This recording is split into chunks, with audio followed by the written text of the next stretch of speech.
En Global News México, la entrevista.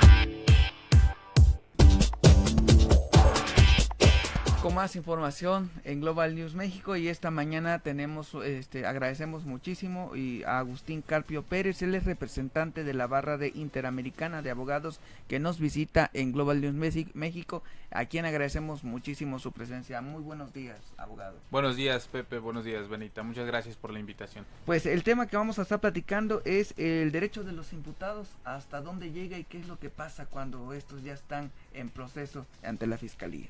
Sí, es correcto el tema. Bueno, el tema de los imputados, el derecho de los imputados es un derecho constitucional que lo encontramos precisamente en el artículo 20 constitucional, apartado B.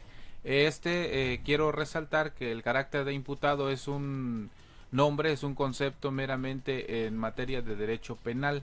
Es decir, que no vamos a encontrar en otras ramas del derecho el nombre de imputado para una persona que se le acusa de algo.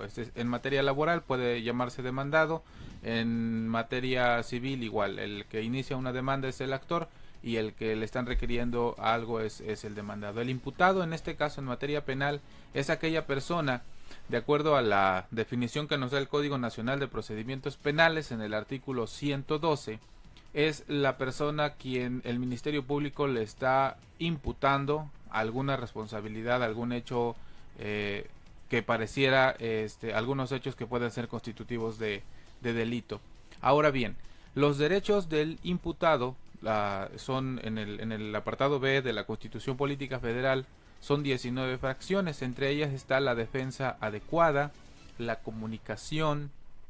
Cuando lo detienen, tienen que informarle de por qué lo están deteniendo y cuál es la autoridad, o más bien ponerlo a disposición de una autoridad de manera inmediata, sea Ministerio Público o sea juez. Estas violaciones procesales que nosotros en un litigio, en una investigación, nos encontramos que son muy comunes. Cuando el imputado lo llegan a detener por alguna orden de aprehensión o incluso el delito en flagrancia, a veces no le leen los derechos, no hacen constar que le leen los derechos. Este simple acto conlleva que cuando el imputado llega ante un juzgado de control y le preguntan si si conoce los derechos que tiene o si se los leyeron, si contesta que no, y si la policía no tiene con qué respaldar que efectivamente se los haya leído, pues ya es constitutivo de una violación procesal, y esto conlleva a que de inmediatamente puedan ordenar su libertad. Por eso nosotros actualmente vemos en algunos casos emblemáticos que la persona que ha sido acusada de algo a los 2-3 días está fuera porque hubo un error procesal. Bueno, pues agradecemos al abogado Agustín Carpio Pérez, que además es un experto en estos temas, que nos acompaña esta mañana, gracias. Pero también preguntarle, fíjese, justamente hablando de imputados, ayer me llama la atención este informe que da el representante de la ONU en México sobre los 34 detenidos y ya procesados que habrían participado en el hecho de los estudiantes de Ayotzinapa, la desaparición de los 43 estudiantes. Pero dice la ONU, a estos 34 que detuvieron, los torturaron, violaron cualquier tipo de garantías en materia de derechos humanos para sacarles una confesión, para que se declararan culpables. Entiendo que no tiene mayor injerencia, obviamente, de actuar con la justicia mexicana, pero sí, pues lo que ellos recomiendan al gobierno mexicano, lo que dicen tiene, pues desde luego un peso internacional. Entonces, si a estos 34 detenidos presuntamente implicados en el caso Ayotzinapa fueron torturados, fueron lastimados para que se declararan culpables o confesaran pues que sí habían participado, ¿tienen una posibilidad, hay una vía por la que sus abogados pudieran tomar estas recomendaciones de la ONU para que pudieran obtener su libertad? Sí, definitivamente en este caso, cuando el Estado mexicano hace caso omiso a estos protocolos que se deben llevar a cabo, estos protocolos procesales y legales, las personas investigadas o los imputados deben tocar instancias internacionales, que en este caso para nosotros es la Comisión Interamericana de Derechos Humanos, para hacer valer estas pues violaciones legales y a su integridad física, si es que acreditan que hayan sido torturados, y posteriormente la Corte Interamericana de Derechos Humanos es quien le corresponderá emitir una recomendación al Estado mexicano.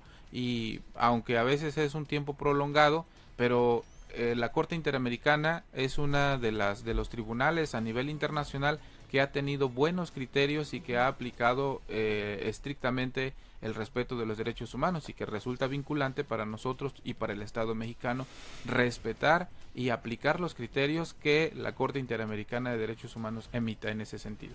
En este caso también, digo, ya no hablando del caso de Ayotzinapa, pero está la voz de, en este caso, de las víctimas. Ellos siempre han estado en contra precisamente cuando los imputados declaran que hay una violación a los derechos humanos, pero ¿qué pasa con las víctimas, no? Una persona que asesina a mansalva de varias acuchilladas a un ciudadano que ya de primera instancia ya le violó todos los derechos humanos al asesinarlo, ¿y qué pasa con un imputado? Cuando él... Sí. Así es un tema importante, muy importante lo que comentas, Pepe, porque esto es lo que nos ha estado sucediendo en la actualidad en el sistema penal acusatorio.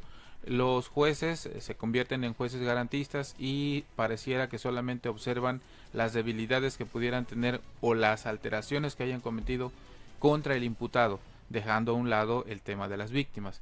Esto es algo muy cierto. Las víctimas se les está en algunas carpetas de investigación a nivel nacional, nos hemos dado cuenta que han sido desplazadas un poco y no les garantizan el derecho a la reparación del daño, que es lo principal.